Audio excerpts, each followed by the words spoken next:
So today we're going to be discussing agent stories. So the criteria is, at least for me, when it comes to individual stories of the characters, is an S tier story will feature a agent's backstory, featuring their lore and showing how they became the person they are now. Expanding the current character traits is also good, or even show some new ones, allowing us to see more sides to our favorite characters. Of course, deepen the relationship with Proxy in some ways, that's good as well, or at least have some fun interactions, at least. And of course, when it comes to agent stories, they're all usually capped off by great cinematics, so that's gonna go into the rating as well. So an F tier story will not tell us any information about the agent, will feature the narrative that is barely connected with an agent, will not expand upon their character and relationships with the Proxy and, well, anybody else, and just be boring as fuck, right? So that's my basic criteria. I think it makes sense, right? So let's begin with the first one, Mole in the Hole, more like hole in your ass. It's the very first story we actually introduced to. We actually have to do this one. Every other story you don't have to do, you just do it to know more about the agent and get the polychromes and whatnot. And the Soldier 11 story fucking sucks dick. So basically what happens is she's trying to find a mole. She's from a ball squad, so at least we're early in the game we get introduced to their ball squad, which plays pretty important part later. But basically what happens, she's trying to find a mole in her squad, and she knows that he's a big fan of famous hacker Phaethon, meaning us. So she decides to use us to get close to him and root out this mole and the rebellion that he's cooking up.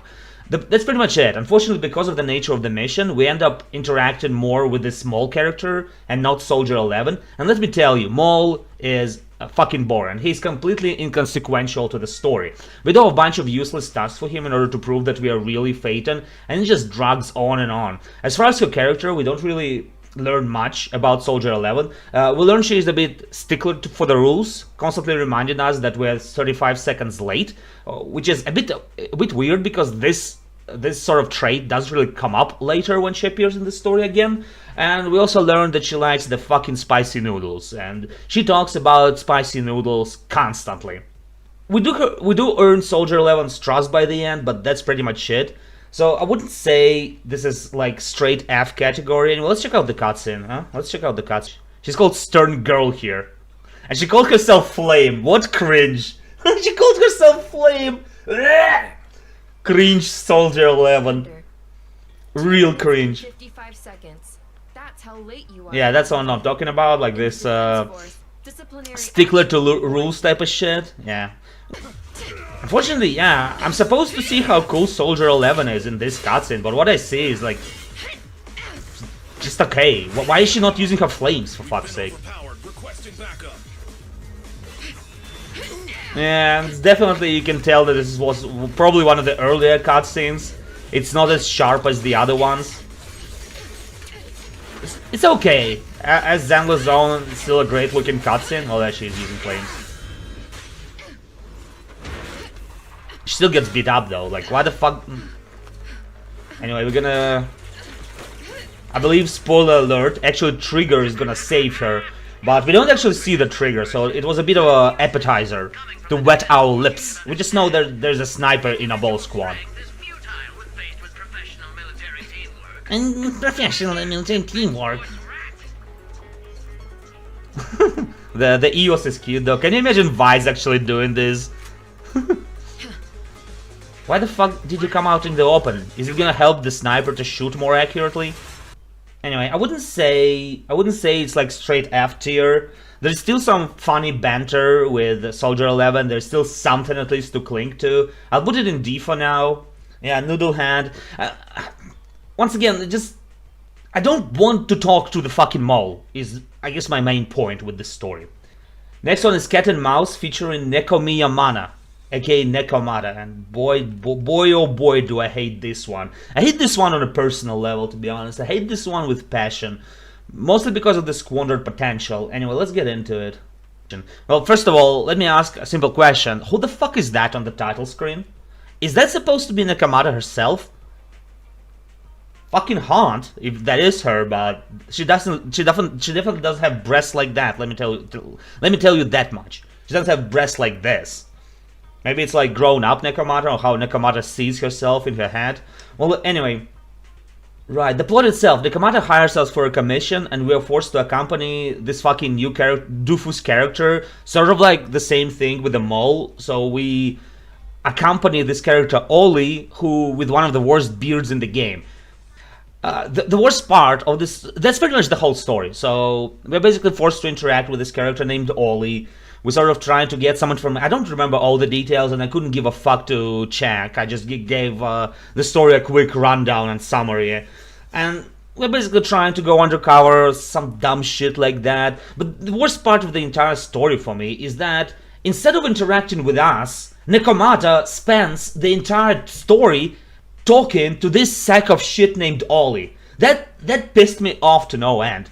Seriously, the entire time, Nakamata rarely addresses us. There's no, like, character build-in between us, there's nothing. There's just Ollie, and he, like, hogs Nakamata to herself. We don't learn anything new about her, we don't learn anything cool, there's no plot, there's no character development, it all sucks dick, I hate this story. And the problem is, okay, I don't like Mole in the Hole as well, but I hate Nakamata's more, is because of squandered potential. So, Soldier 11's story is, okay, it's Soldier 11, sort of. She's not that complex of a character. Granted, Nakamata is also not that complex of a character, but she has a lot of mysteries around her. What's up with all the with all the yokai and temple shit and the temple dressing that she has? What's up with all the double tails? Like, does she actually need them? Are they cybernetic? What about the bar on her forehead? Like, what does that do? None of this shit is answered. None of it, and that just annoys me. And they abandoned that character. We never learn more about her. There's so much interesting, there's so much interesting details in her design, but they say fuck it all. Yeah, so this piece of shit. You can see Ollie here. He can seriously go suck my little small greasy Russian cock and just gobble on that shit for a bit. You know what I mean, guys? He can really go fuck himself. As you can see, proxies are nowhere to be seen. Ollie's talking to Nakamata, Nakamata is talking to Ollie. I feel like I'm getting cuckolded here. I'm getting MTR'd by this story, actively. That's why I dislike it so much. I'm actively disliking this story. Fuck you, Ollie. Piece of shit. Anyway, let's check. The cutscene, I believe, is okay. The cutscene actually shows Nakamata doing shit, which is pretty good. And actually showcases Zenless Zone Zero animation style pretty well. Nakamata always makes funny faces. That's why I want to learn more about her.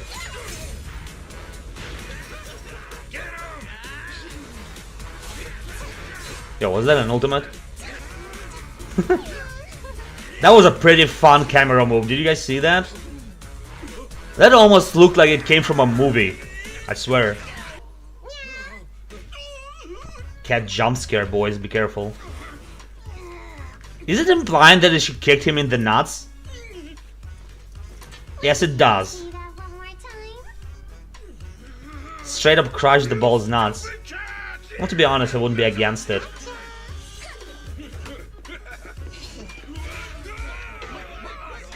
Well, to be honest, the guys here are pretty dumb.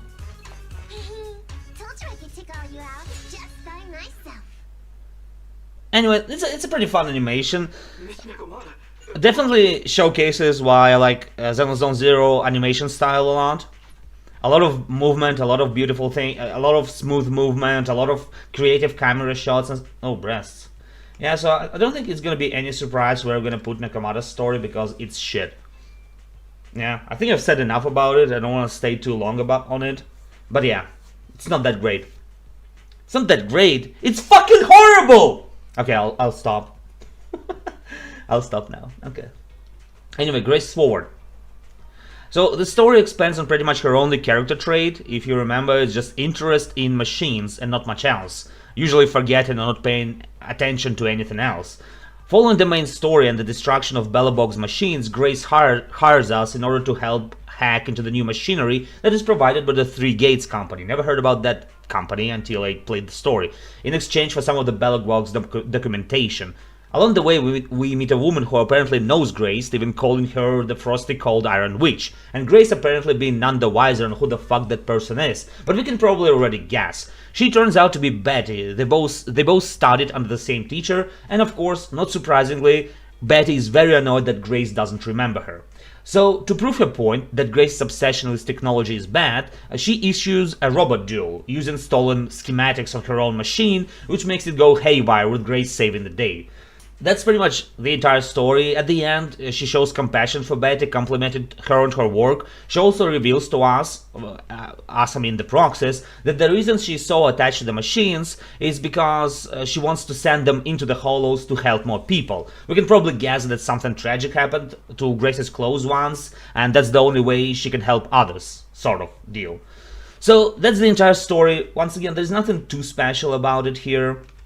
I think the only reason people know about this story is the cinematic, because the cinematic reveals Grace's fetish. We'll see it in a second. So overall, it's not like it's a bad story. We definitely learn more. We definitely learn more about Grace. We learn about her past. We learn that she's not just about the machines, but it feels so watered down. I'll be honest with you. It feels a bit watered down. The stakes are kind of mid. I don't hate this story, but I don't like it either. It's just okay, I think, in my opinion.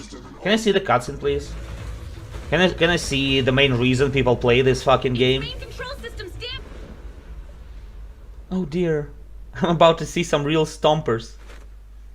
Yeah, so that's Betty, by the way. She wears the same glasses as Grace, which I found interesting.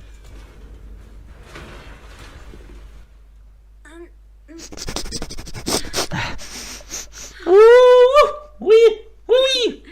What a good kid. Welcome back. Yeah. For some reason, in my memory, we actually see... Is it Mandela effect? In my memory, I think we actually see her slipping out of the boot. On the way down, we actually see the foot like slipping out of the boot. Did they remove it? Or is Mandela effect? Man, anyway. The thing is, there's not much to the story. But once again, I don't think it's like horrible or anything like that. The problem is, I think, Grace is not that interesting of a character to begin with. She's just not that interesting. Is it as bad as Mole in the Hole? Yeah. Let's place her in C for now as a base outline. I don't think it's C actually, but we'll move her around as we go along, you know.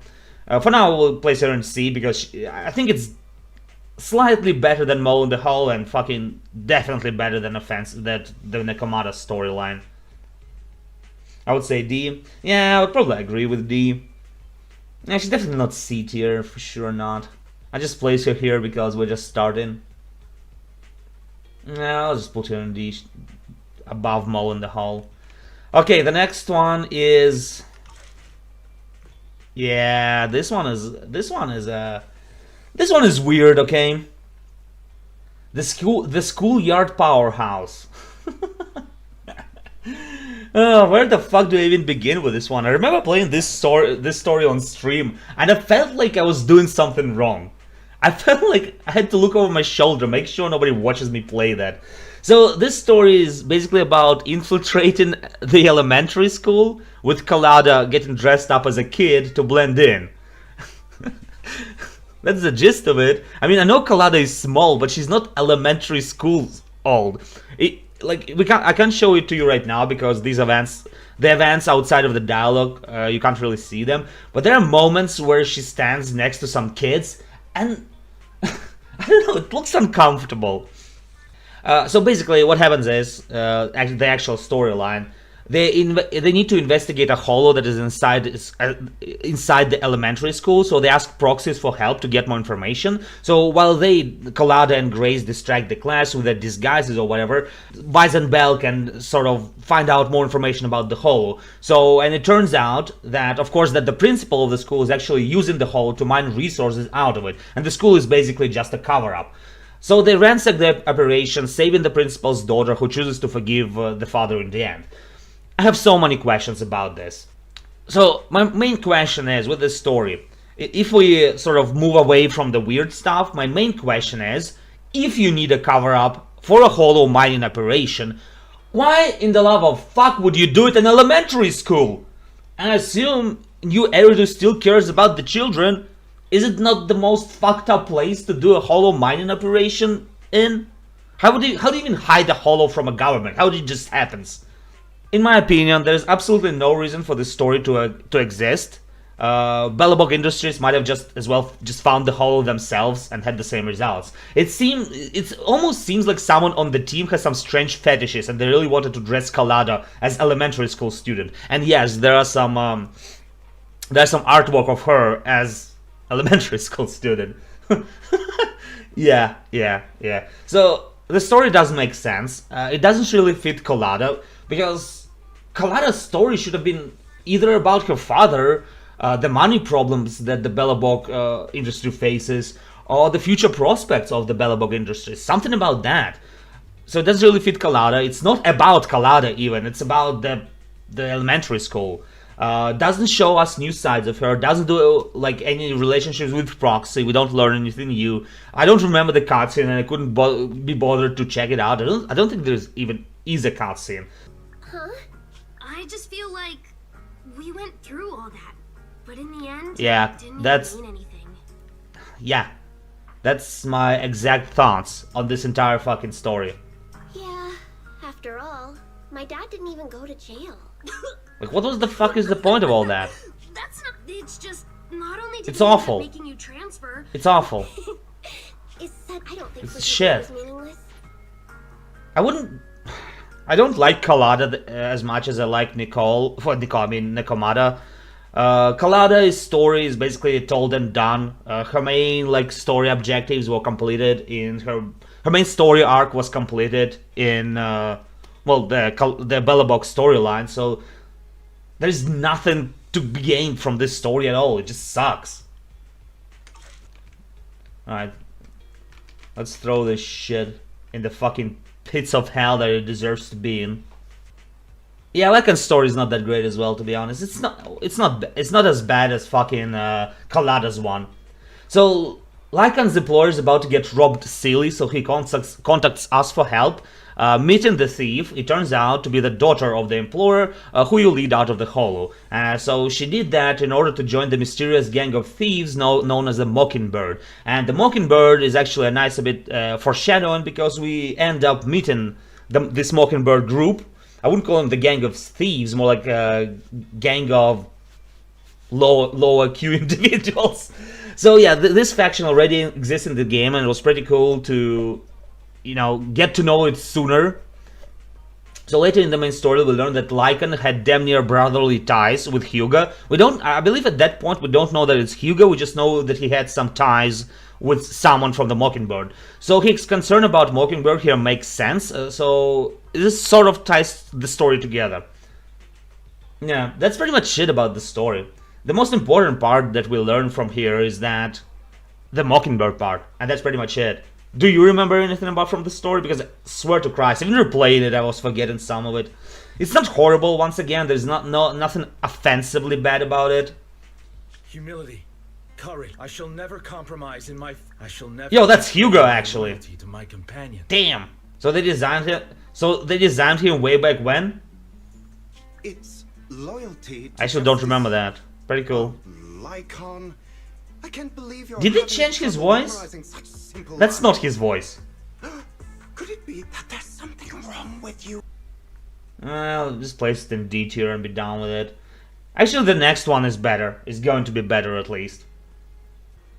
Right, the Alexandrina Sebastian storyline. Actually, the reason I kind of like it is because we don't actually get much information about Alexandrina from the main game. She sort of appears, says a few lines, and that sort of disappears. The Victoria's maiden services are kind of get shafted overall. Anyway, the story starts off silly. Alexandrina contacts us to find a special sweet cake on the 6th Street. So that was commissioned to Rena herself by seemingly senile Granny. Since we live on the 6th Street, it makes sense to ask us for help. Upon finding the sweet cake, the Granny does 180 and tasks us to do another thing, seemingly losing interest in the first thing. Rena, having this commission to be her evaluation in Victoria's services, goes along with it, so she can't fail it. So we start looking for more things that could be considered sweet cakes. After a while doing this menial task, we've come to find out that Granny does not remember any of us and seems to suffer from cognitive corruption syndrome, which explains her behavior and failing memory. While doing the commission, we learned that long ago she was working in a hospital, taking care of the newborns, when it suddenly got swallowed by a hollow with all the kids not surviving. So this granny, well, she was young then, she had a habit for calling these children sweet cakes, and because of the shock of what happened and her contracting this cognitive corruption syndrome, she sort of remained static in that moment, basically searching for any relation to the sweet cakes that she can find. So we actually visit the hospital again in the hollow, and she just starts talking to the empty beds, which is a kind of a sad scene, to be honest. And the thing that surprises me most of all, that there is no good resolution to this quest. You basically have completed the commission by finding her sweet cakes, but she's still corrupted, and she's still mentally unstable. And at the end, I believe she's sent to the nursing home. So that's a bit of a unique and sort of sad ending, especially considering what we looked at so far. So it's okay. It's actually okay. So we learn more about the world. We learn more about Alexandrina. We learn more about how the hollows affect the daily lives of people, and most importantly, at the very end of the story, we actually make a little promise with Alexandrina that we will look after each other even when we get old. So they sort of also strengthen the bond between them, which is pretty cool. So yeah, Alexandrina's story is definitely not that bad, man. Right, so I'm actually kind of tempted to place her in B tier, but it's mostly because what we had so far was kind of trash.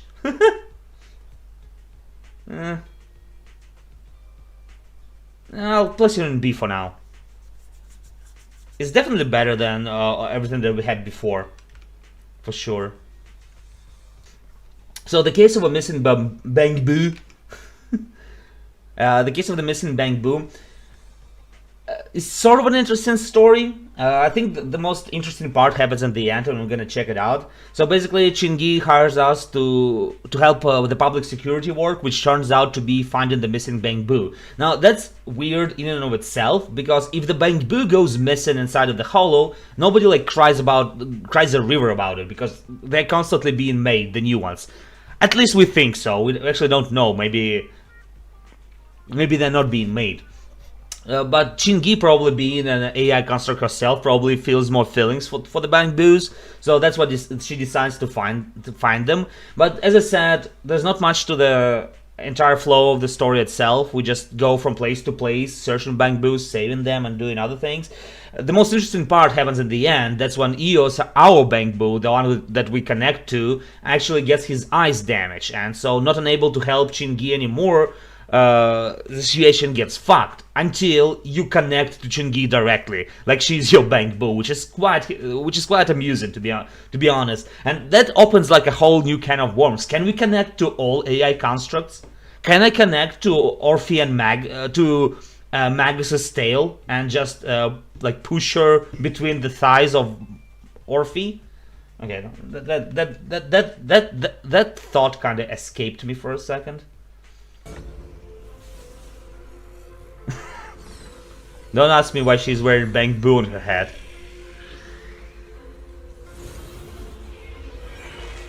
That's a weird scene in and of itself, but we do know that the proxies have powers beyond of what we know. So could they actually integrate with AI constructs and bamboos? Perhaps. Anyway. Overall, it's not a bad storyline. It's not great. It's definitely a bit boring right until the very end, because until the very end she's basically doing one thing. She collects bamboos. I replayed this story, but of course I did it quite quickly, but I don't remember seeing anything that interesting about it, to be honest. I'll place it in C tier. The reason I place it in C tier is because we actually learned something more about the lore. We learned about the Chingy, obviously, the way that she's an android. We learned a little bit more about the lore. The cutscene was okay. So yeah, I would say it's definitely beats these ones. The only good thing about the Iron Witch is the cutscene as well, for example, but it gives fuck all about the lore. So yeah, I think it wins out. I'm gonna put it in mid C for now, because I'm tired of putting everything in D. So basically what happens in the Bernice storyline, you might as well call it not a Bernice storyline, but a Piper storyline, because I learned more about fucking Piper than I learned more about than Bernice. So basically what happens is, I believe, if I can remember correctly, actually the script here is kind of lacking. It seems like I didn't have enough passion for for Bernice's storyline. It's about a lottery ticket that they win with the help of the Piper, because Piper apparently has some sort of luck that rubs off on other people. So they win the lottery and they split the money, and some other bullshit happens. They decide to donate it, and that the friendship is more important than money. That's the story, I believe. I might be skipping some steps here, but that was the crux of the issue. The problem is, it was boring. What do you mean brain rot? There's been no brain rot. The entire brain rot happens into a cutscene where she jumps around. But even then, she just jumps around and attacks with her flamethrowers. There is no brain rot to the story. It's just a kind of boring story, actually. Let's check it out. Clock isn't. I mean, the Bernice fighting is cool and all. But once again, she should be like slinging nitro fuel up her asshole and singing, you know. Careful. Thanks, darling.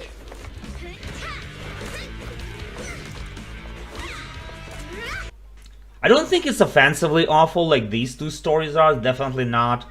So, yeah, just drop that shit in bed. Ellen's story. So Ellen's storyline is, once again, a bit of a nothing. I don't think in the script I actually just have two sentences about it. So basically this is a little story about Ellen's everyday life and her revealing to her friends that she's part of Victoria housekeeping at the end. And that's it. I believe there is not much else to this story. Correct me if I'm wrong. I know it's supposed to, I know not every story is supposed, well, there's actually a lot of talking. I know not every story is supposed to be, oh, look at Ellen here. It's me. I know not every story is supposed to be this sort of epic with a sad conclusion. And I know it sort of strives to be this slice of life. Huh? Ellen, Hey. Whoa. I've never is that you a personal bodyguard for some rich? sneaking into school to steal the final. Can't I just wear normal clothes? Actually, I might change my mind on it. Walk around everywhere. I just- Anyone with common sense would know that's. You're the last person I'd expect to hear that from, considering you work for Victoria Housekeeping. By the way, I'm looking for your store's bathroom. What the fuck? I'm pretty sure you won't find it hidden under the floor. As proxies, it turns out you're surprisingly normal. Oh, wait! Oh. Then I'll just use your private bathroom. Thanks. I didn't know we had a private bathroom. I think I was hallucinating just now. Oh yeah, that's pretty funny, I have to admit. That's pretty Tell funny. us about this special. Ellen, have you picked up? Oh yes, the topic for the group project. No wonder I forgot about that shit. Yes, she doesn't know what to pick for her school project. Yeah, I was fucking bored to tears here. I do like Ellen Jo. She's a great character. She's a great design. Her personality is fun. Warning. But I'm sure they would want you to.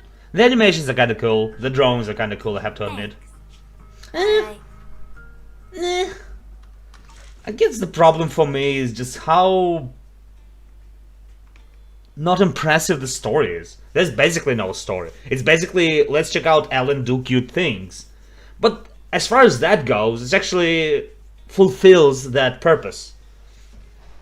I was kind of harsh on it in my script, saying that it's fucking snooze fast, but I wouldn't say it's a snooze fast. We still learn more about Ellen and her personality. We get to interact with her. That's more than I can say about any of these stories where we get fuck all, right?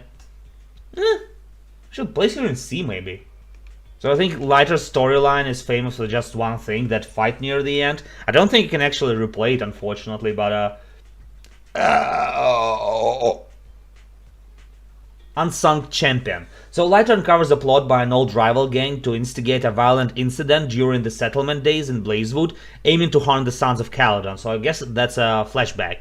So Lighter oh, well, it's not a flashback. Lighter investigates alone, learns the details of the ambush, but is discovered. He then works with the proxy to intercept the rival gang in the Hollow, ultimately protecting Cinder Lake and the other gangs during the festival.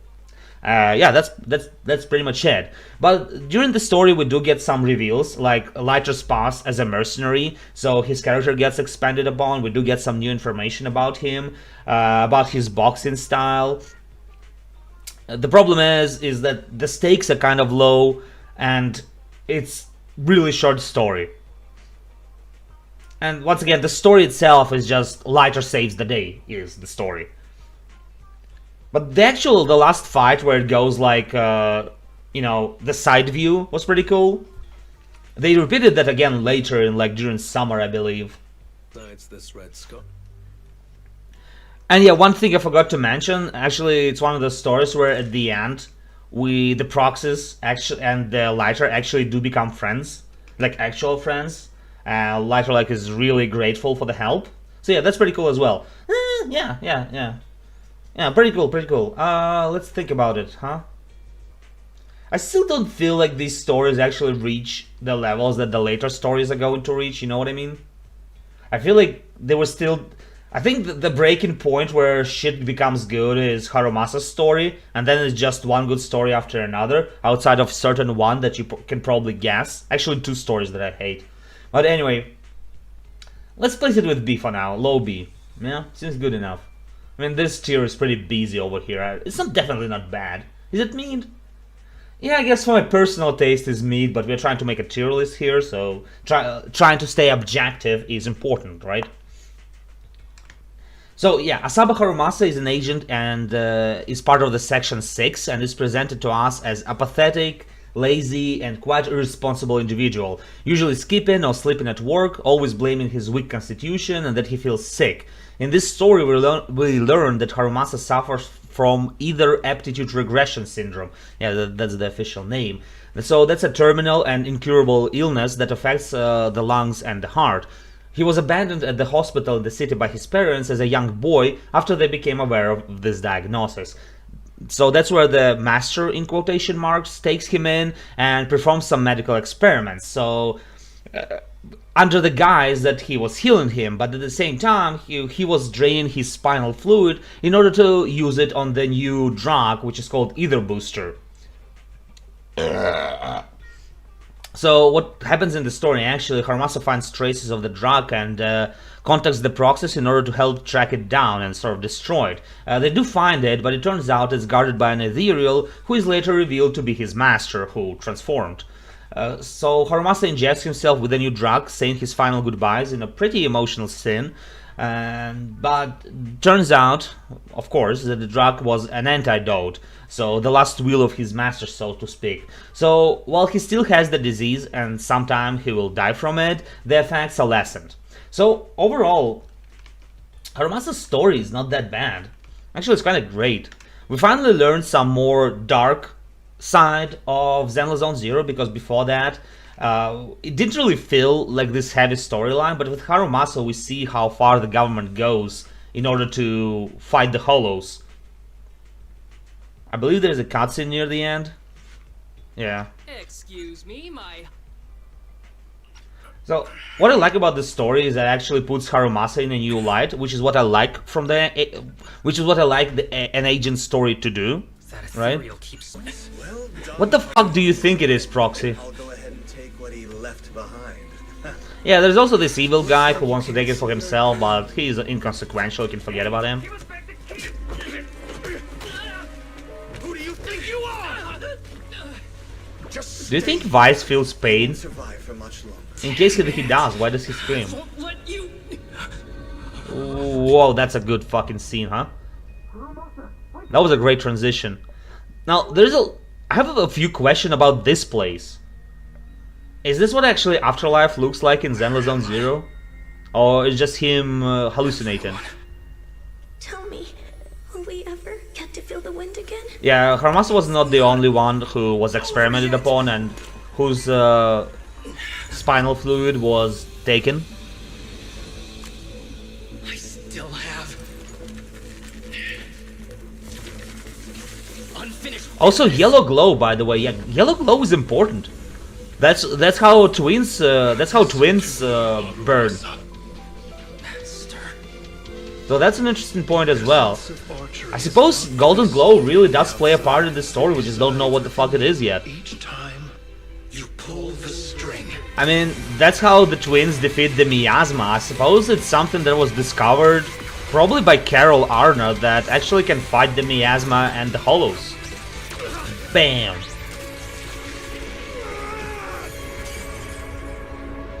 And then he just dies. Well, no, not yet. It's useless. Even if you smash it, as long as there's a single drop, my people can replicate it. You... Kiss your grand plans goodbye. See ya, he did. Haramasa, what have you I done? don't think that was... Proxy, but I can't let. I don't think that was the most sane choice to do, but I think at this point Haramasa just gives up a bit. My final. That's why he does it. I mean, there's other ways to destroy this capsule, but Haramasa just gives up, I think, here. This headband? Yeah. I really have it? It's a pretty good emotional story overall. I like it. Basically, yeah, he was basically ready to accept his death.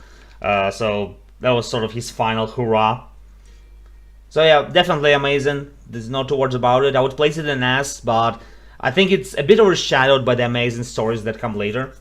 And especially one of my favorite stories, which is next, Echoes of Silver, about the Silver Company. I already talked about it in my shorts, if you guys have seen it, so... But I'll briefly speak on it. So, actually, I'm not going to use the script, because the script is too long. I actually go into way too much detail. I'll basically repeat what I said in the short, if my memory will not fail me. So, basically, the government, in order to fight the Hollows, creates a new branch, which is called the Silver Company, and they basically were trying to create the clones of... we don't know who. I said in the short that it's Void Hunter, but it's unconfirmed. We don't know who the clone is based on. But basically, it was to create a bunch of fighter clones who would be created and replicated and then sent over and over in the Hollows in order to clear them. And that project proved to be sort of a success, creating the most loyal and strong fighters. They were loyal to such a degree that they could kill themselves just if asked by the owners of this company. The problem is that this was too fucking costly. It was too costly, so the project was decided to get scrapped, and all the clones were sent on this sort of final Hollow mission, you know, the sort of final hurrah, the final woo! And actually several clones survived that mission. That includes Anby, Soldier 11, and Twiggy. So the Twiggy then was discovered by Sarah, the main antagonist of the game, and in order to learn the secret of the clones, she performed several really brutal experiments on her. And the experiments was so brutal. Actually, let me pull up a picture real quick, because that shit should not be shown in the, you know, anywhere. I don't remember where exactly it happens. I think it's the third part of the story.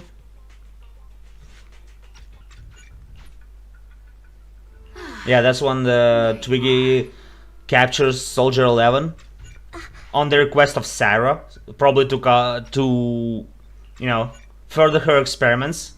So yeah, this picture fucking blows my mind that it was shown in a gacha game, for fuck's sake. That shit's insane. So yeah, basically Sarah has put her through so much bad experiments that her entire body was cut up, basically, and not only her arms and legs, her entire inner organs were completely rearranged, taken out, and you know, Sarah basically wanted every single ounce of knowledge she can pull from Twiggy. So, and all this time she could feel pain, and the only thing she could think about are her sisters, because that's the only happy memories that she had. She's a clone.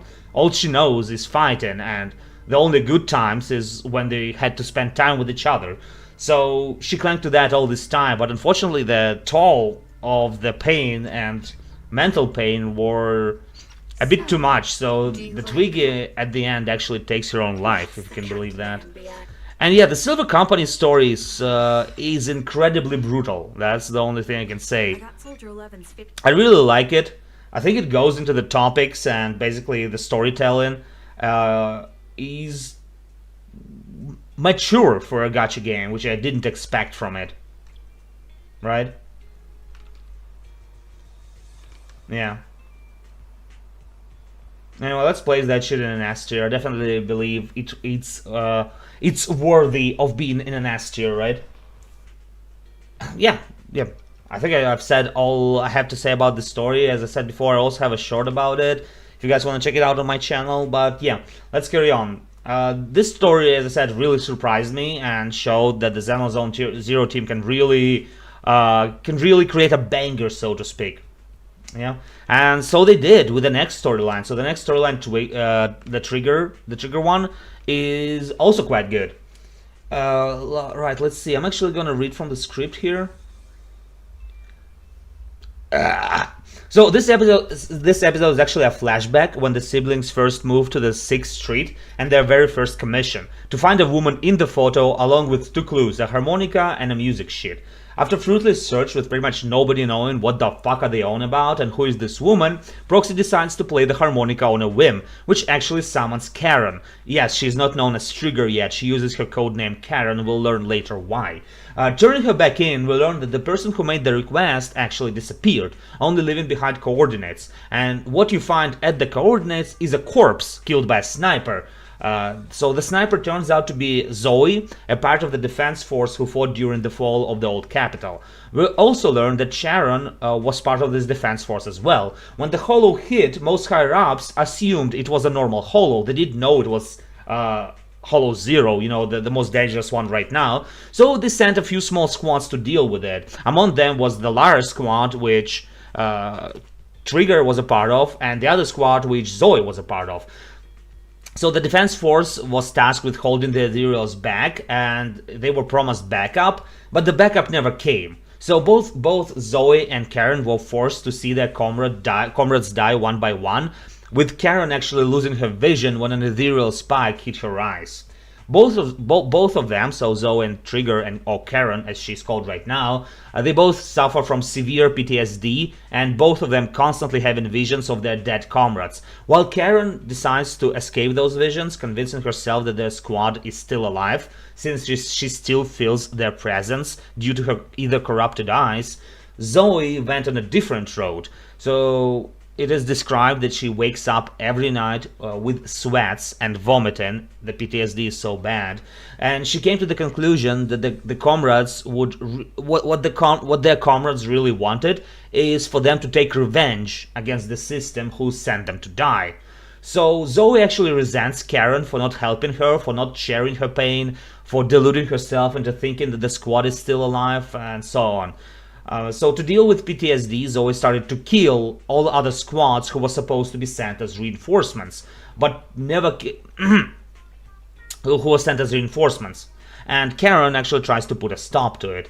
So this leads to a final duel of the snipers where Karen takes the upper hand and shoots Zoe, ending her killing streak. The story ends with one of the brothers of her dead squadmate presenting her with a cassette tape. So yeah, Sharon was really apologetic and felt really guilty in front of all the family members of her dead squad mates, but the brother of one of her squad mates actually gave her a cassette tape, and there was a pretty heartfelt message on it. So the cassette tape was actually supposed to be given to Karen on her 1000th day with Lara squad, and we learned that Karen's codename is actually Trigger, but she used the name Karen, who was I don't remember if she was a captain or not, but basically it was another person on the team. So the recording contains the whole squad congratulating Trigger and reminiscing on the old times and how happy they are that she joined them, and they basically tell her to rely on them more, so to speak.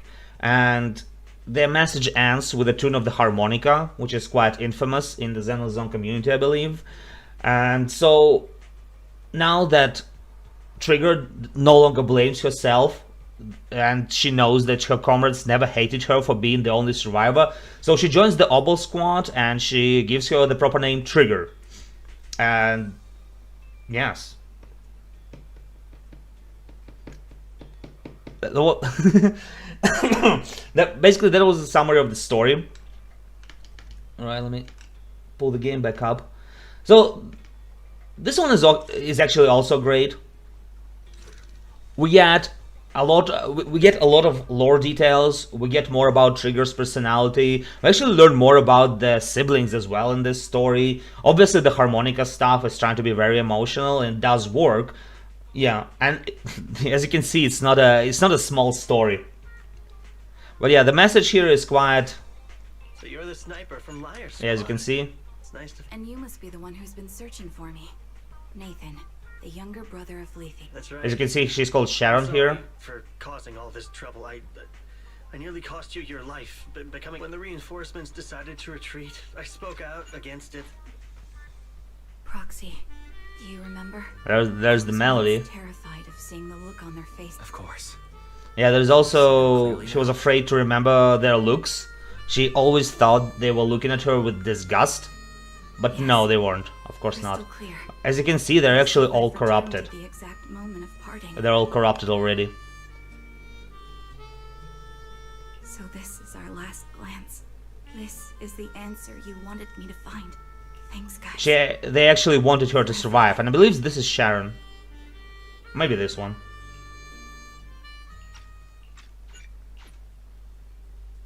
Anyway.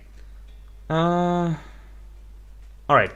Yeah, so this one is also a great storyline, I believe. Oh, sorry for spooking you. Sorry for interrupting the serious broadcast with a fucking bell wearing a panda hat on her head. Sorry about that. I'm sure all the seriousness is now vanished from this realm. But yeah, this is once again a really surprising serious story from the Zenless Zone Zero team.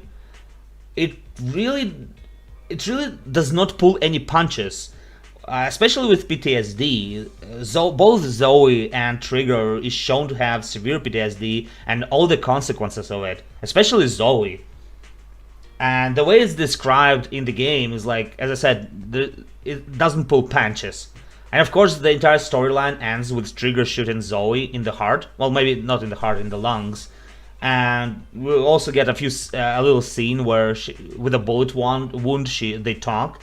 So yeah. It's one of the most serious stories. I really like them. I don't really need all the stories to be like that, but still, it's great when they happen. I wish they're gonna do more of them. I'm also gonna place it in the S tier. I think it has everything that I like in those stories, like serious storytelling, tight writing, more lore. We definitely learn a lot about the fall of the Old Capital, the relationship stuff. So Trigger ends up actually relying on the proxies a lot and is very thankful to us, and is actually one of their confirmed love stories, because she outright, in her trust event, she actually outright says that she's in love with the proxy. She doesn't say I'm in love with you, but you can read between the lines very easily there. There's no ambiguity. I mean, there is a word love. Like the document that she uses where every our action is written, it's called something like Battlefield Love Manual or something like that. Yeah. So yeah, anyway, this one is great. And now we go into a bit of a bullshit territory real quick. I'm not sure why they sidestep like that, but I guess they figure out they made two sad stories and now it's time to lighten the mood. Unfortunately, the way they lighten the mood with the Jufufu story, which is not that great. So basically, Jufufu stars in a movie, but not really. I'm sure there are a lot of parallels with real Chinese movies and quotes from them. Unfortunately, I don't know any of them. So, but it turns out to be not a real movie, and actually it was a real movie, but one of the actors was actually evil, and he was trying to do something with the Tiger Tyrants to put them on the map or something like that. I barely remember it. The stories actually have her story and her tribe, but I can't take the story seriously. Yeah, there's not much information about her tribe, to be honest. I know this villain guy was so generic and stock, and she was spewing bullshit about the tribe. I actually learned more about her tribe through the latest Yishan Gang quest line. Anyway, and so this tiger guy turns out to be evil, but she defeats him. But of course, it was all on camera, and I guess there's no actor saving, how do even say it, but the point is it's decided to be made into the movie. And yeah I think my main problem is that even though we do learn some lore about the orange cat, we don't really interact with her in the story. We don't even talk to her once, I believe. Maybe we talk to her once, but it's basically just Jufufu's story about filming a movie and one tiger's tyrant being really bad. And yeah, especially after her trailers, it's hard to make a serious story about her, I know, yeah. Yeah, Orange Cat. Orange cat, orange cat, orange cat. We're not even we are not even going to bother watching her shit. I'll just place it in mid tier. Alright. Now to my favorite story. I'm gonna yap a bit about it, but I already yapped a lot about it, but I'm actually gonna do this right now. Just move, bitch. Yeah. Yeah. So, Flora of the Blooming Valley. Yeah, this story fucking rocks. I believe it's not only just the good Zenless Zone Zero story. I think it's just a good story overall. Like, it's something you can like tell in a manga or a book or something like that. Well, maybe not that far, but it's up there, definitely. And can you guess what it features? It features subtle writing. Yeah, no shit, right? Can barely believe that. Didn't know while I saw some real subtle writing. Anyway, so Seed, right? Maybe I should put the sad music when I talk about it. So yeah, Seed is presented to us during the main storyline in Waifu Peninsula. And Creepers. Yeah. So, Seed is presented to us during the main storyline as part of the Abol Squad. Yes, the same one with Trigger and Soldier 11, the ones we just talked about. It seems all the Abol Squad is all sorts of fucked up as far as their stories goes and their mental fortitude. And so she's portrayed as a bubbly and silly girl who is good with machines, taking on a role of sort of a mechanic. And that's pretty much as deep as the main story goes, as portraying Seed. She keeps maintenance on guns and bank booze, and mostly just smiles and says silly things. So once you start the agent story, you get contacted by the Abol Squad to help Seed, who apparently left for a holo by herself and refuses to come out. You're also told that the robot that she's using, called Seed Senior, is actually dead. So it sort of goes into a bit of a rabbit hole about AI constructs. So the AI constructs can indeed die, but their body, obviously, because it's made of metal, it still exists. But due to some corruption, or just being old, or just withering away, or just like the contacts getting loose or something like that, the AI construct in this universe can indeed die. So, in order not to disappoint Seed, because of the reasons we'll learn later, everybody in the Abol Squad collectively lies to her, saying that the AI construct was moved to another unit and is on the mission somewhere, and someday he will return, going to some ridiculous length to keep the light going, like messaging from Seed's phone and creating fake transmissions. Like, what the fuck are they trying to fool? So this is obviously dumb, but they believe that Seed is going to become very unstable since she is so young and won't be able to carry out missions. So we go into the hall and talk to Seed, where we learn two things. First of all, Seed, who I'm going to be calling Flora from now on, since it's technically her name. So Flora was found by an AI construct during the fall of the old capital, when the retreat order has been issued. So Seed saw a small girl, like in the Sea of Flowers. He was initially given an order to stand down and ignore her because the corruption around her was too high and it was dangerous to take her in, but he still decides to take her in, and he becomes sort of a father figure to her. Of course, the amount of fatherly advice and attention he provides to her cannot be explained by me. You kind of need to see the trailers and the story to get that, but you should just trust me on this one. So the other thing we learn, and we actually don't learn it because it's never stated by the game itself, but Flora is a sociopath. Yes, she actually has she has inability to understand feelings, and even like simple concepts like death. She cannot understand it. In the story, there's a lot of dialogue. She has to compare those things, the emotions, the feelings. She always has to compare it to something logical, mechanical, something that she can understand. She has also some trouble connecting with the others and sharing her real personality with the others. And she also does another thing, which we'll see later. She manipulates everyone. And once again, sociopath, because of their not being able to understand feelings. Maybe I'll phrase it differently. They understand feelings on the mechanical level. It makes them very easy it makes it easy for them to manipulate others. So they think of it sort of like, I have to put this smile in order to get this reaction. So that's sort of how of course I'm not a doctor or any kind of professional. I'm just talking out of my ass, guys. Please don't grill me in the comments. But you get my point, right? What I like about it, that, as I said, and yeah, about manipulating, sorry, got off track a little. In the end, it turns out that Seed basically, I mean, Flora basically manipulated everyone. That's because it was very easy for her to do. So yeah, what I like about this choice is that, once again, it's not really confirmed, it's not really said anywhere that Seed is Flora is a sociopath, but she is. And the subtlety of the writing, this character, really blew me away.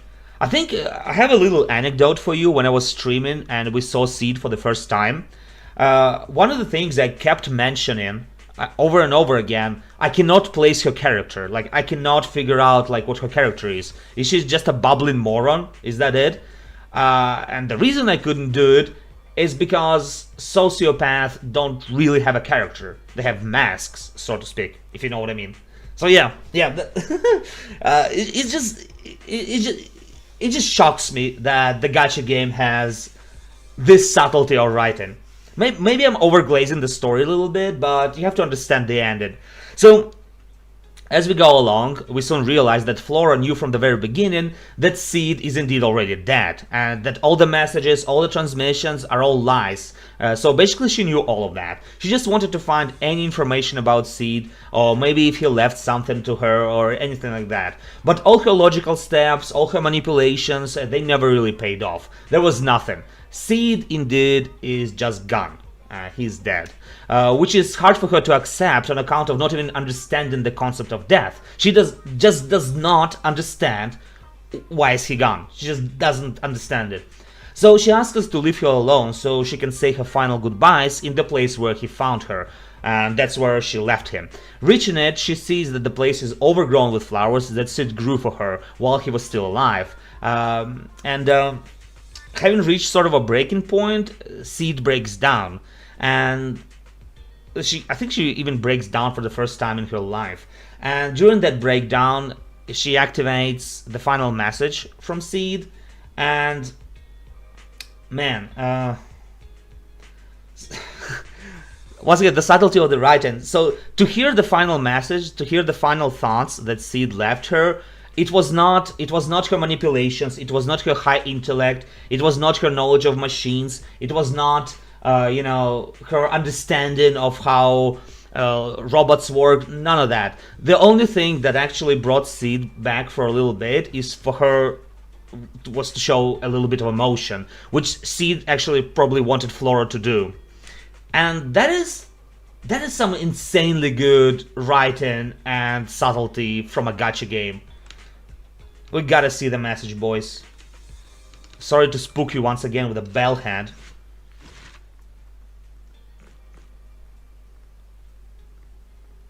Hopefully I don't choke up on it.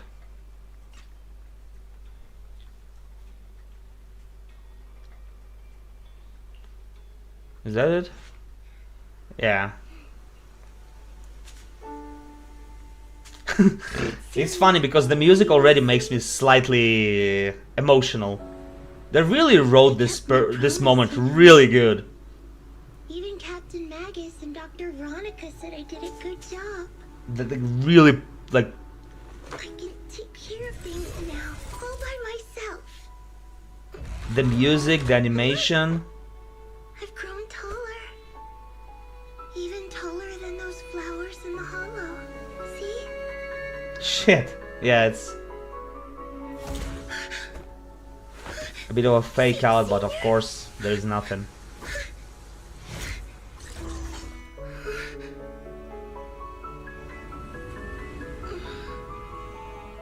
Yeah. Why aren't you here? Why aren't you here? It's just such a simple question. But she just doesn't understand. Why is he not here? And that's her breakdown for the first time. And then the final message. Special sample to pilot identity. By the way, before we proceed, I want to give a I actually looked the actor up, so the Sid, the one who plays Sid Senior, I'm gonna give a big props. His name is Justice Washington. Is it not the best name you've heard? So the actor's name is Justice Washington, and he fucking kills it! He kills it as Sid. Sorry, Seed. Especially in this message. Keep my promise. Forgive me for leaving without saying goodbye. But I couldn't bring myself to imagine how much the truth might hurt you. Especially when you were still... That's why I couldn't risk it. I even selfishly asked the others in Oval. If you realize they've been lying to you, please don't blame them. Yeah. I'm not gonna play the entire message. I just want to give you a little sample, because if I'm gonna listen to the entire fucking thing, I'm gonna cry again, I swear. Look at the art, by the way. The art is great as well. So yeah, Sid's storyline. It's fucking good from top to bottom. It's one of the best damn stories I've fucking heard about in a while.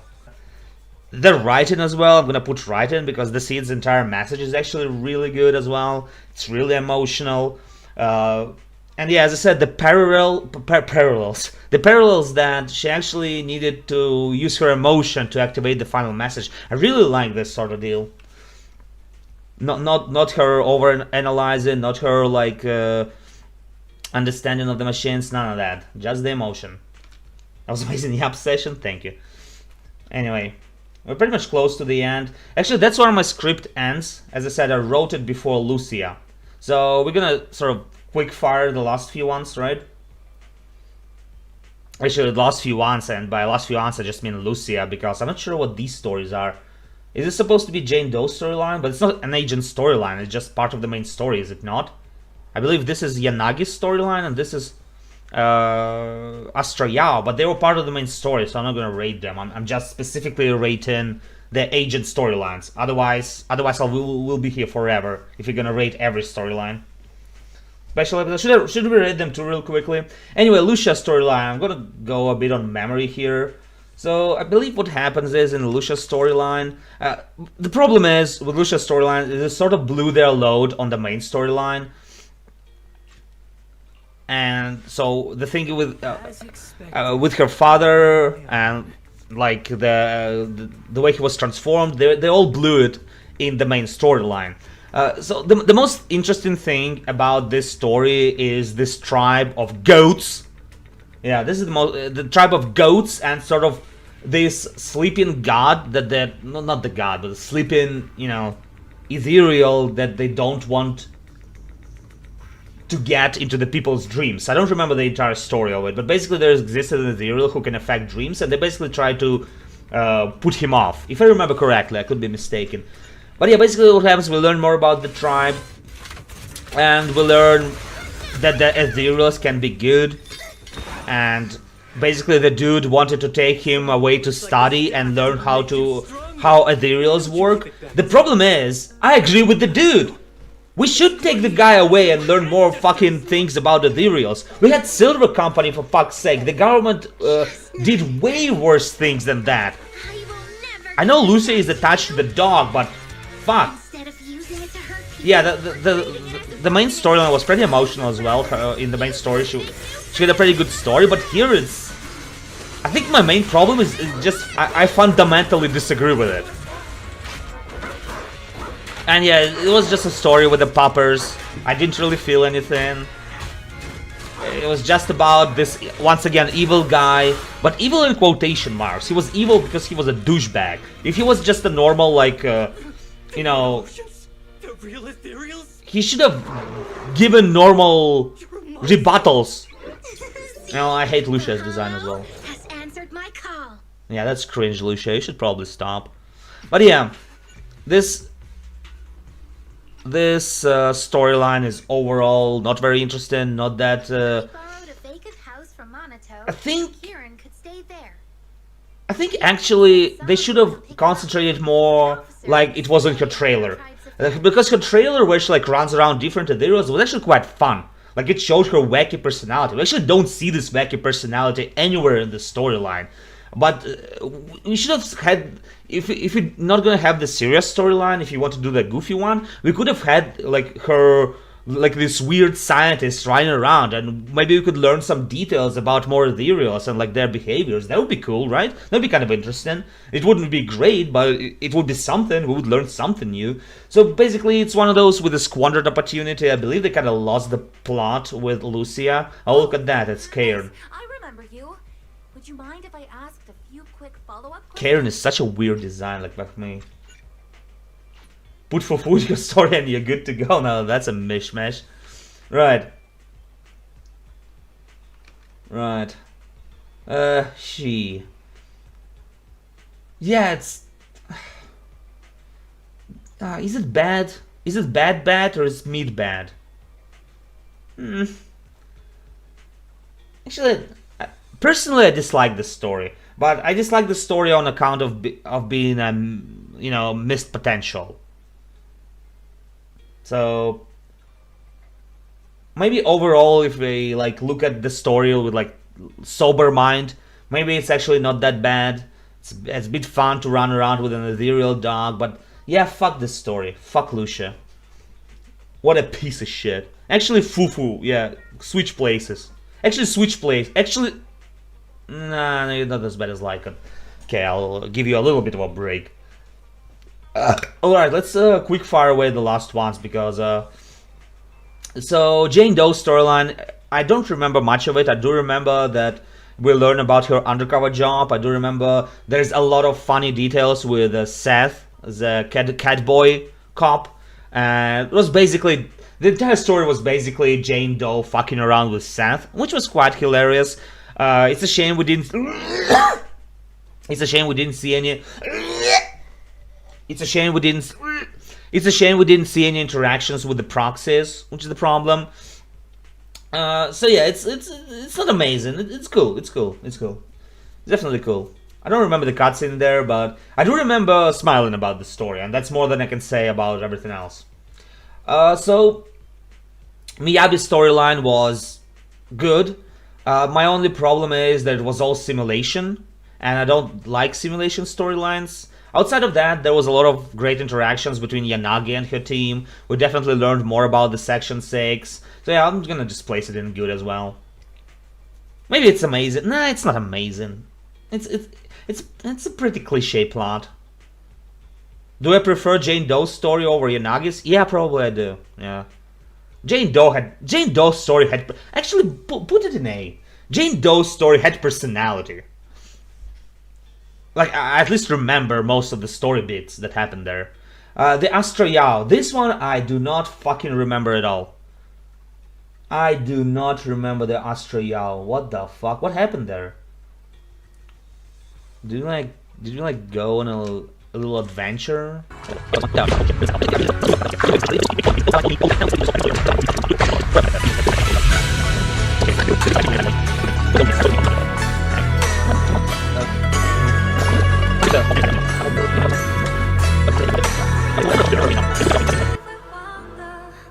Yeah, but the game is international.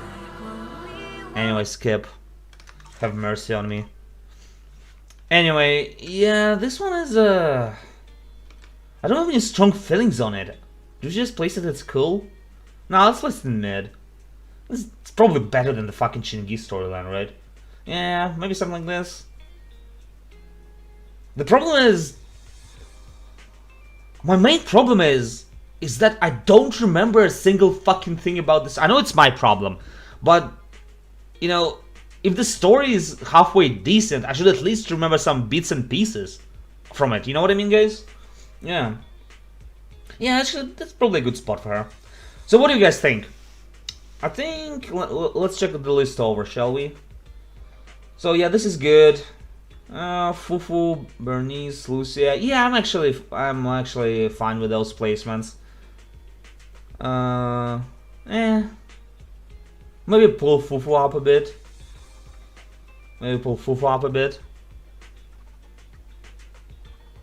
Fufu's story does not offend me like these do. These stories kind of offend me a little bit. They could have told more, they could have done more, they could have shown more. Yeah. This is fine. This is fine. I would have moved Soldier to F tier. Actually, yeah, maybe. Yeah. Let's bring the bitch down. But these two are definitely F tier. These two are fucking... These ones are cursed. Like, actually cursed. Jane Doe is amazing. Yeah, that I could see that. Yeah, I could see. It's a fun storyline. I actually remember it. And I remember a lot of jokes. I remember she was forcing Seth to piss a lot. Is that not funny? Well, maybe it's sort of like kid humor, but still. I remembered that. It's like, Seth, drink some water. It's free. Oh shit, I want to take a piss. And go ahead, dude. Yeah, I'm overall happy with this one. Alright.